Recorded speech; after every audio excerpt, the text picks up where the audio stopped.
I want to talk about this a little bit, because we'll talk about in a moment the David Tennant tease as well, but I wanted to talk about this a little bit, because I do find it very interesting. So I put out this tweet just today, which some of you may or may not have seen, I'm not sure.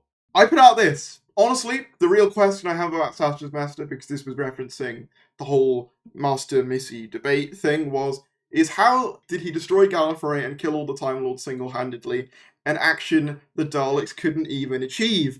And I stand by that. That, to me, is one of the biggest, most glaring plot contrivances of the Chibnall years. You're telling me the Time Lords went toe-to-toe with the Daleks, and it ended in stalemate, and it was only the Doctor using the moment that broke the stalemate, but one guy can come in and blow it up, even if it is the Master. I know the Master's crazy and he's powerful, but not against the whole Time Lord civilization. After all, they were the ones with the power to resurrect him way back in the Time War, as established in, End of Time, was it? No, the Series 3 one, that, the Master says that the Time Lords revived him for the Time War as their perfect warrior. So I just don't buy that this one guy, who, yes, is notable, but he's not as powerful as all the Time Lords. And I got a bit of an angry response to that, which was, Russell T Davies, he destroyed Gallifrey in 2005, and people didn't question that when the Doctor did it. And guys, I don't mean to be that guy, but one was a 10-year long story arc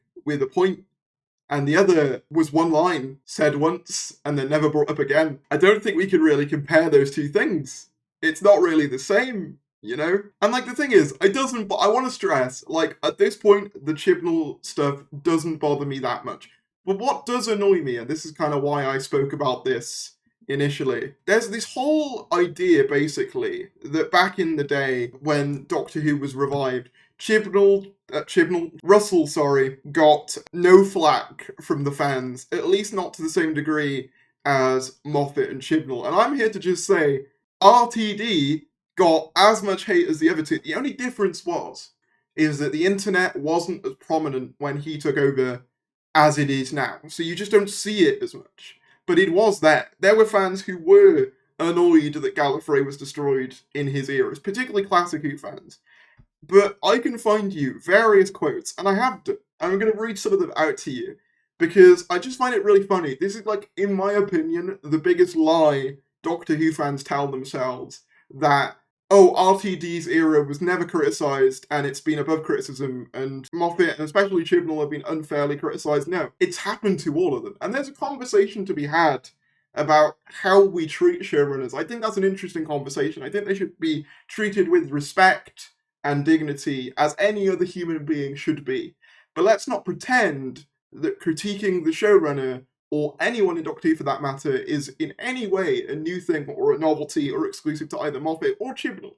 Because I can read you these quotes. This comes from a segment of someone talking about the writer's tale. Oh, Russell, Russell, Russell. All this time we've been trying to figure out why it is that so many of your stories don't make much sense.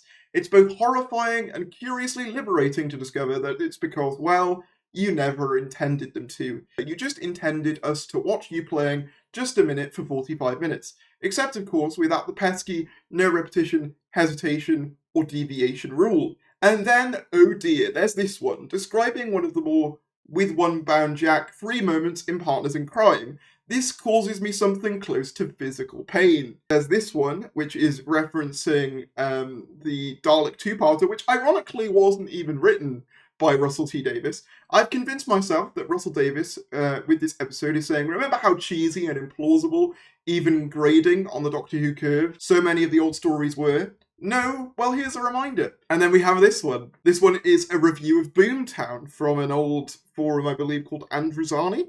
What a shame. There are pieces of a really good episode here, but add it all together, and it's so much less than the sum of its parts. Boomtown just doesn't work. Shall we start with the good stuff that makes us seem less bitchy? And then it carries on. You get my point, right? There's also this quote from Russell as well, which I think is really, really worth highlighting. This is what Russell T Davies said upon him leaving Doctor Who. But I don't really feel anything in my heart right now. Deep in my heart, nothing. I wish I felt more, but it does.